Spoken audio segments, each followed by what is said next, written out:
Hello friends, అందరూ ఎట్లా ఉన్నారు?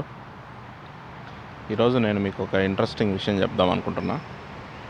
సో ఇక్కడ కనిపిస్తుంది కదా నా ఎదురుగా, ఇదేంటంటే నేమ్ కనిపిస్తుంది అనుకుంటున్నా, spring hill suits by Marriott. ఇది మ్యారియట్ హోటల్. మీరు చూస్తున్న ఈ బిల్డింగ్ మొత్తం మామూలుగా మనకు ఇండియాలో అయితే బిల్డింగ్స్ ఎట్లుంటాయి, సిమెంట్తో ఉంటాయి కదా, కాంక్రీట్ తోటి సిమెంట్ తోటి కడతాం, బ్రిక్స్ సిమెంట్ అని. మీకు ఈ స్టార్టింగ్లో కూడా బ్రిక్ వాల్స్ లాగా కనిపిస్తున్నాయి, కింద ఫ్లోర్లో కూడా బ్రిక్ వాల్స్ లాగా కనిపిస్తున్నాయి కదా, అవంతా జస్ట్ పైన బ్రిక్స్ మాత్రమే. సో హోటల్ మొత్తం కూడా మనకు ఇవంతా వుడ్తోనే కన్స్ట్రక్ట్ చేస్తారు, A to Z మొత్తం వుడ్తోనే కన్స్ట్రక్ట్ చేస్తారు. ఇది 1 2 3 4 5 6 ఫ్లోర్స్ ఉంది. గ్రౌండ్ ఫ్లోర్ని వీళ్ళు గ్రౌండ్ ఫ్లోర్ అనకుండా ఫస్ట్ ఫ్లోర్ అంటారు. అట్లా 6 ఫ్లోర్స్ ఉంది. సో ఇప్పుడు మీరు ఇది చూస్తున్నారు కదా, ఇది పెద్ద బిల్డింగ్. యాక్చువల్గా 6 ఫ్లోర్స్ అంటే పెద్ద బిల్డింగే. దీనిలాంటిది సిమిలర్గా ఇది కడుతున్నప్పుడు స్టార్టింగ్లో ఎట్లుంటుంది అని చెప్పి మీకు దీని స్కెలిటన్ అంటారు కదా. మామూలుగా మనం ఫస్ట్ బేస్మెంట్ వేసి తర్వాత వాల్స్ అన్నీ కట్టడానికి మనం స్టార్ట్ చేసినప్పుడు ఎట్లుంటుంది అని స్కెలిటన్ ఉంటుంది కదా, ఆ స్కెలిటన్ చూపిస్తా మీకు. అది చూసి చెప్పండి అసలు మీరు ఏమనుకుంటున్నారనేది.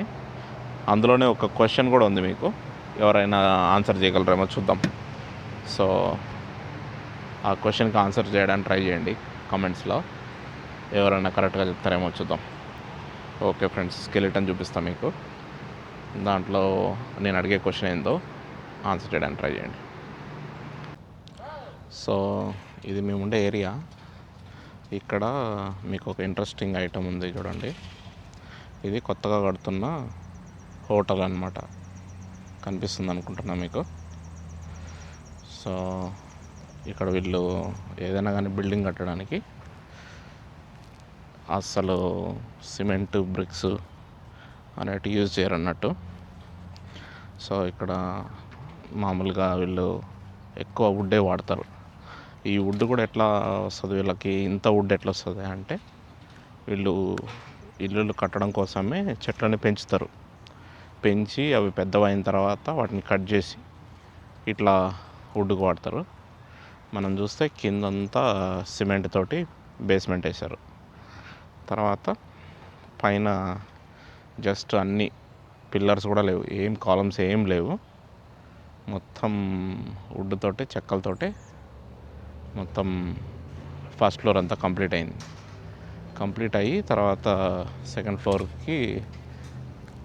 స్టార్ట్ చేశారు. కాకపోతే ఇక్కడ ఒక ఇంట్రెస్టింగ్ థింగ్ చూపిస్తాడు చూడండి మీకు.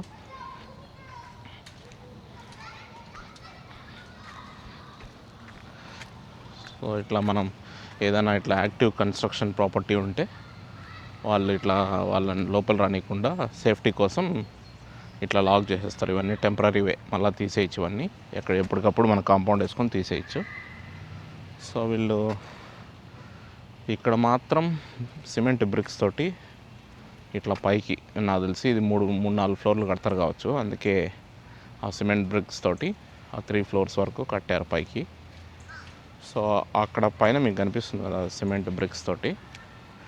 ఎవరికైనా తెలిస్తే అదేంటో చెప్పండి, అది ఎందుకు అది మాత్రమే సిమెంట్ బ్రిక్స్తో కట్టారు, మిగతా ఇదంతా కూడా వుడ్తో ఉంది. ఎవరైనా తెలిస్తే చెప్పండి. మీకు ఇంకా డీటెయిల్గా కావాలంటే పైన వ్యూ కూడా చూపిస్తా, కామెంట్ చేయండి పైన నుంచి ఎట్లుంది అనేది. కానీ ఇది మొత్తం వుడ్డే, మొత్తం వాల్స్, డోర్స్ లోపల అంతా కూడా వుడ్డే. అందుకే ఇక్కడ ఎక్కువ ఫైర్ యాక్సిడెంట్స్ జరుగుతాయి వీళ్ళకు. అసలు చిన్న ఫైర్ వచ్చిన ఒక ఎలక్ట్రిక్ షార్ట్ సర్క్యూట్ అయినా కానీ బిల్డింగ్ మొత్తం కాలిపోతుంది అనమాట. సో అందుకే ఫైర్ డిపార్ట్మెంట్ ఎప్పుడు కూడా అప్రమత్తంగా ఉంటారు. ఎనీ టైం ఫైర్ రిపోర్ట్ చేయొచ్చు అనమాట. సో అదే విషయం. ఆ పైన కనిపిస్తున్న సిమెంట్ కన్స్ట్రక్షన్ ఎందుకో చెప్పండి చూద్దాం ఎవరైనా. ఓకే ఫ్రెండ్స్, మళ్ళీ ఇంకో వీడియో కలుద్దాం. బాయ్.